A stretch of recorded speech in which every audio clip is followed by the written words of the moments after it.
galera, bem-vindos a mais um episódio do quadro Hashtag Pergunte ao Maestro. Se você é novo por aqui, se inscreve, ativa as notificações para não perder nenhum conteúdo que a gente posta. Se você já é de casa e se é novo também, deixe seu joinha aqui no YouTube pra gente, é muito importante pra gente saber se vocês estão gostando do conteúdo e pro YouTube também reconhecer que esse é um bom vídeo para ser recomendado para mais pessoas que tenham interesse sobre o assunto. Então, é importante seu joinha, deixa ele aqui, tá bom?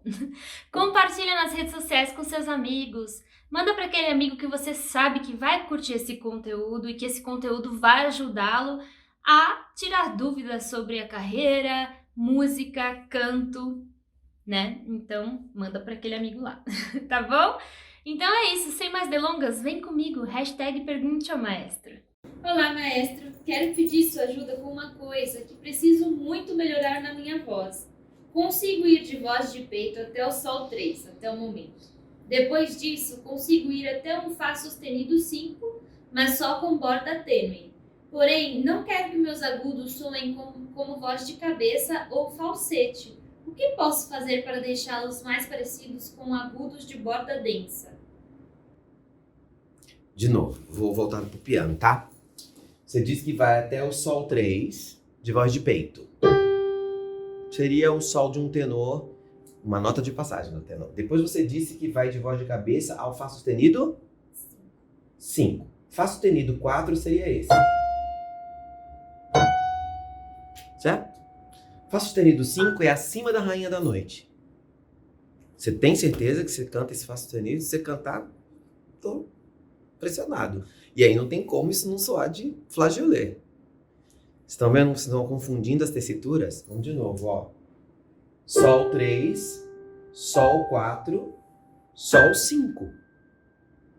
Então, o Sol 4 seria o Lá 4, vamos supor assim. Seria o Lá mais central da região de um bom soprano.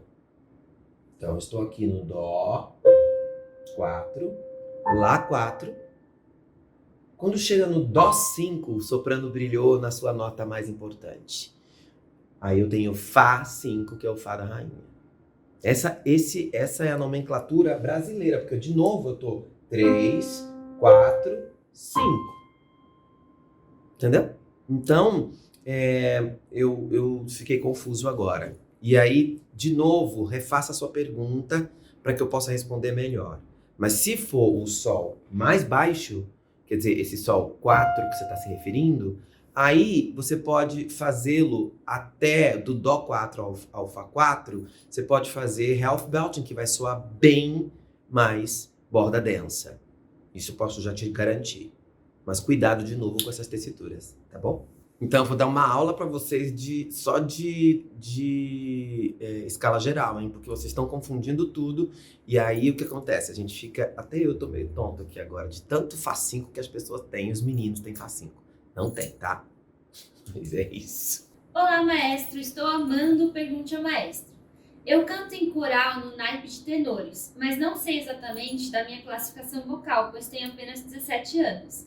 Ao cantar as peças em borda densa, sinto dificuldade de projetar e dar mais volume à voz em notas graves. O maestro costuma pedir mais voz em partes de forte e fortíssimo. Minha voz quebra por volta do Sol 3. O que posso fazer para projetar melhor os graves? Porque se sou realmente tenor, tenho mais facilidade na borda tênue. Quanto ao uso do microfone, quando canto em locais fechados, em ampla acústica, sinto como se todo o espaço da sala fosse parte do meu corpo e estivesse cantando comigo. Como devo usar o microfone para favorecer a minha apresentação e minha voz? Muito grato. De trás para frente. Quando você tá numa acústica legal, você sente isso é normal. Todo mundo ama cantar no banheiro, porque no banheiro aí a voz ressoa, dará. Você precisa ter uma coisa que meu professor dizia, que é cantar com o gogó e não com o ouvido. Porque na hora que você decorar como você não precisa da acústica para isso. E aí você pode pôr isso no microfone. Deixar o ganho do microfone alto e ir controlando o reverb do microfone com a sua aproximação vai fazer com que você aproveite melhor a sua voz, tá? Agora, com relação ao coral, duas coisas você tem que dizer. Uma, você tem que dizer para o seu maestro que a sua voz está quebrando no Sol.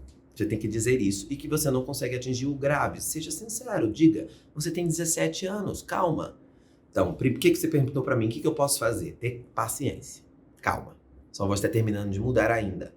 Então, aprender a fazer cobertura vai te ajudar a passar do sol 3. Enquanto isso não acontece, tente usar a borda tênue. Vai diminuir força. Você não vai sair do ensaio cansado e você não vai ter nenhum tipo de acidente. Você não quer ter um acidente vocal no coro. Então, eu costumo dizer que coro bom faz bem para a voz, coro ruim faz mal para a voz. Se você está num coro onde todo mundo está gritando, você vai ter um problema. Eu tenho alunos, 30 professores de canto lírico que proíbem os alunos de cantar em coral. Não vai cantar em coral porque vai estragar a sua voz. Por quê? Porque está fazendo um esforço para resolver a voz de outras pessoas, entendeu? Então, se concentre em você mesmo, no seu coral.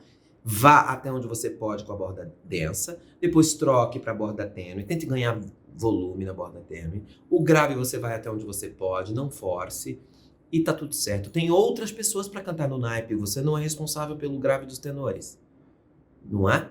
Então, isso não é ser espala, já expliquei isso aqui. Até a sua voz terminar de mudar e você sentir se realmente você é um tenor e você sabe fazer cobertura. Agora, tem aula de canto para você poder aprender a cobrir a sua borda densa e passar do sol. Você vai ter que cobrir antes, na verdade, um pouquinho, para chegar no sol lá si. E aí, não é questão de volume, é questão de conhecimento do seu aparato para você conseguir fazer isso. E não é no coro que você vai conseguir fazer isso. Isso é em aula separada, aula de canto mesmo, tá? Poucos maestros vão conseguir fazer os tenores cobrirem num comando, né? Muito difícil. Então, o ideal é que o maestro tenha um coro de pessoas que estudam canto. Ou seja, elas têm os seus próprios coaches. E elas resolvem com o seu coach o problema que o maestro trouxe. Tenores, o agudo está muito aberto, eu quero coberto. Aí ele vai no seu coach e resolve isso. Entendeu? Tenores, vamos reforçar os graves. Tá bom, mas é difícil reforçar grave em tenor em coro, hein? Esquisito, porque assim, normalmente a escrita para tenor em coro não tem grave. A não ser que seja muita música popular, pode ser. Mas não tem muito grave. Né? O que é um grave para um tenor de coro? Mi. Mi é um grave. Assim, não consigo entender muito quando você diz que precisa descer mais que isso. Tá? Então, tenha o seu coach separado, continue no coro e obedeça os limites. Se você sentiu que está passando dos limites, incomodou, quebrou, sei o quê, maestro, quando eu tento fazer isso, está acontecendo isso. Diga para ele, eu peço isso para os meus coralistas. Gente, está confortável isso que vocês estão fazendo? Porque você é responsável pela voz de tanta gente, não é? Então você tem que tomar cuidado com a voz deles, ainda mais de um garoto como você. Então, isso é importante. Diga para ele, ou se tiver um técnico vocal no coro, às vezes tem, diga para esse técnico vocal do coro. Estou me machucando, tô fazendo força, não consigo chegar na nota, minha voz está quebrando. Tudo isso é importante você dizer, tá bom? E procure um coach. Sobre o uso de consoante para produzir fechamento das pregas vocais. Vu, ju, zu funcionam demais e dá mais volume na voz de cabeça que uma voz leve. Se é que é possível usar esse mesmo princípio para atingir tons mais graves, qual seria o caminho? Com cobertura, consigo acessar os dois registros, mas não sei se devo fazer uso de adução ou espaçamento para os tons baixos. Recém-inscrito, tô vendo todos os vídeos. Parabéns por compartilhar. Obrigado. Olha, você tem que tomar cuidado com relação a fechamento para os graves, tá bom? Por quê? Quando você vai chegando nos graves, o nível de pressão subglótica tem que estar muito regulado para que você consiga o fechamento perfeito sem que você use musculaturas extras. O que eu chamo de musculaturas extras? A musculatura intrínseca, que são os fechadores, né? O AA, o CAL e o TA externo, esses músculos fechadores, eles sozinhos devem trabalhar para fechar no grave. Se você começar a tentar pensar em mais pressão nos graves, o que pode acontecer é você usar mais músculos da faringe para fechar. E isso pode gerar uma voz de ressonância muito baixa que não conecta com a sua voz normal, natural. Então, o que eu faço com os meus alunos é preferir que eles venham de um fry, por exemplo, levíssimo, e vá do que entendeu? Então, tô quase no fry, mas levíssimo, para que não haja esse aperto. Outra coisa, pense sempre que a garganta está aberta. Cuidado, porque se a garganta abre demais e a laringe abaixa, você perde a adução nos graves também. Então isso tem que ser feito talvez ou com fono ou com um bom professor, para ele avaliar se o nível de fechamento do seu grave está realmente intrínseco só, não tem ninguém trabalhando junto com uma musculatura acessória ali atrapalhando a musculatura intrínseca. Porque quando você pede para um tenor, por exemplo, um tenor lírico, descer e ele acessa, não precisa nem ir muito longe, ele aumenta um dos adutores, por exemplo, e ele entra num subgrave, por exemplo. A voz não conecta. Ele faz... vira outra voz. Isso aqui, no canto lírico, não dá para fazer. Eu tenho que descer com a mesma voz. Então penso em brilho. O brilho, o Garcia dizia isso, o brilho vem do fechamento. Ou seja, se você pensar o inverso, você está no fechamento, você quer mais fechamento, você aumenta o brilho, vai dar certo. Agora, aí o cara vai para esse brilho aqui, ó. Que eu chamo de brilho do mal. Esse brilho que ele está fazendo, ele vai ajudar no grave, mas ele não vai conectar a voz e não vai ajudar em nada para subir. Ele tem que soltar. Fazer um subgrave em belting, por exemplo, num bari tenor, que eu posso fazer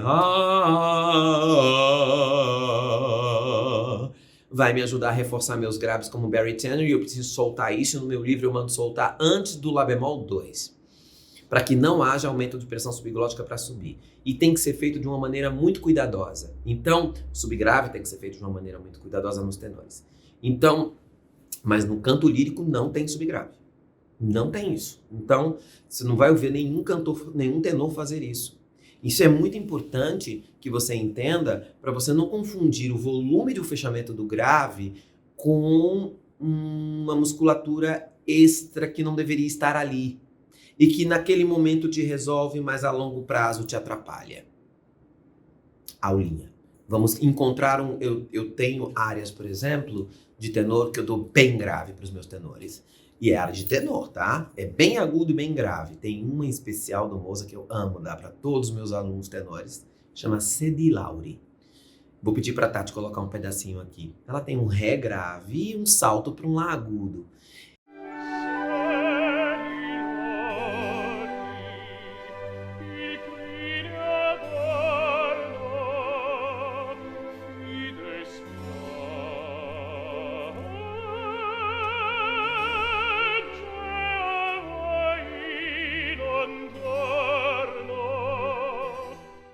Então, é dificílimo descer nessa área, mas ele tem que descer fides pia,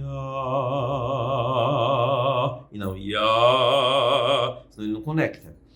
E aí um dos tenores pena um pouquinho, porque o registro tem que ser igualado, todo igualado nas 2 oitavas, de ré a ré. Então, eu dou essa área normalmente para os tenores mais avançados, para eles aprenderem que o seu registro deve estar todo igualado e a sua pressão subglótica regulada por intrínseco só e não por musculatura acessória. Não me interessa essa musculatura na hora que eu tô cantando lírico. Se você usa ela para fazer belting, para fazer os ajustes de subgrave de um bari tenor, você sabe soltá-la antes do lá bemol 2. É conhecimento, né? Na verdade, é cultura sobre o assunto. Então, cuidado com isso. Quando você for fazer fechamento, faça com o professor.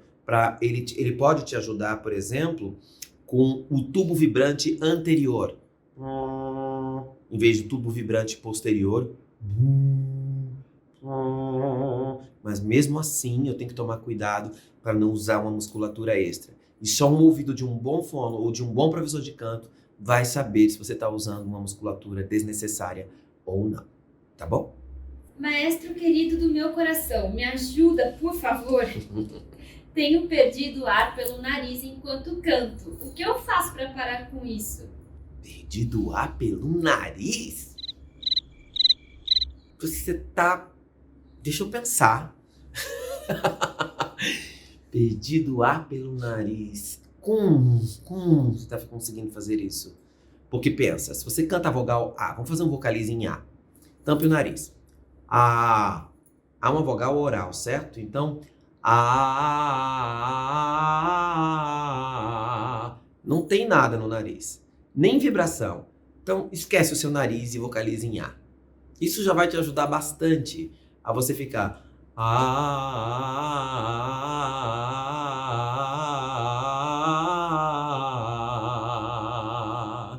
não tem que tem vibração no nariz, não é?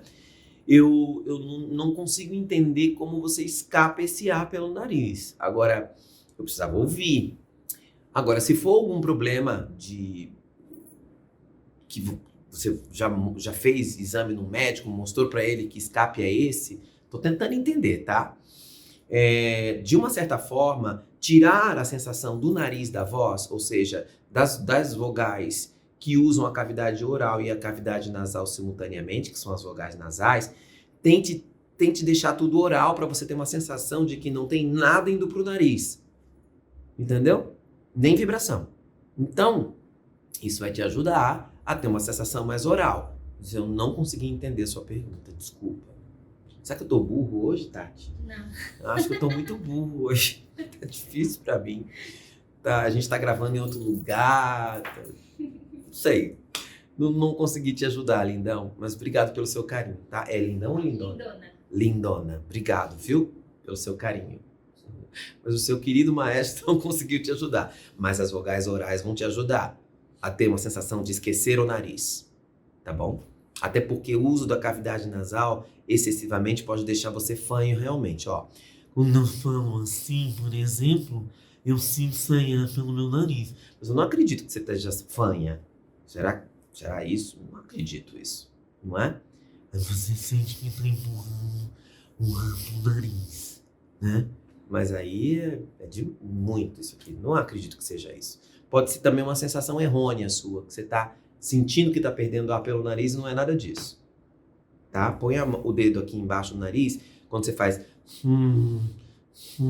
fale assim, que você sente um ar saindo pelo nariz, aí você vai ver que realmente está saindo ar pelo nariz, mas no ar, nada acontece. Então você teria que estar muito fanha para poder isso acontecer. Espero ter te ajudado. Olá, maestro. Como fazer para equilibrar o vibrato de um coro? Às vezes percebo que enquanto os sopranos estão fazendo vibrato, os homens estão em straight tone. Isso é correto? O que é correto? Nossa, correto é uma palavra tão dura, não? Às vezes é o que dá, às vezes é o que temos para... Como que é? Às vezes eu falo assim, é o que temos para vender hoje. Então, sopranos tendem a ter vibrato com mais facilidade e os meninos com menos, então na mesma idade. Então, às vezes o que eu tenho é que fazer um trabalho específico com os meninos para aumentar esse vibrato e fazer com que as meninas diminuam, fazendo mais straight tone. Mas não tem muita coisa do certo e errado, depende do que o maestro quer também. No meu grupo, eu procuro homogeneizar ao máximo os vibratos. Então eu peço straight para todo mundo faz straight. Vrum, exercício. Agora eu quero todo mundo straight com um pouco de vibrato no final ao meu comando. Então eu rejo, muitos dos meus colarinhos já sabem, eu faço um gesto assim, ó, e eles vibram. Ou eles vibram ao meu comando, a hora que eu quero. Não é uma coisa que solta e vibra a hora que quiser, tá? Isso para pop, musical, theater. Se é ópera, vão vibrar contínuo. Então, vibrato contínuo o tempo inteiro. E aí tem que tomar cuidado para os que estão muito wobbling e os que estão muito rápido para tentar igualar. Mas, normalmente, um coro lírico não tem esse tipo de problema. Todo mundo tem mais ou menos um vibrato equilibrado e quando vibram todos juntos, tá? Eu acho que eu falei mais ou menos dos vibratos que a gente usa, né? Basicamente. Mas tudo isso depende do gosto do maestro. Então é importante você dar uma importância pro naipe mesmo. Dizer, olha, gente, tá vibrando demais aqui. Sopranos estão vibrando demais. Mais straights. Meninos, tentem vibrar um pouco mais. Trabalhem com seus professores de canto um pouco mais seu vibrato. Um relaxamento para vibrar. Ou vibrato misto talvez ajude. Mas é uma questão do maestro, do gosto do maestro também. Tá bom? Maestro, oratórios são mais fáceis ou mais difíceis de cantar do que áreas de ópera? Quais são as principais dificuldades na interpretação do repertório sacro?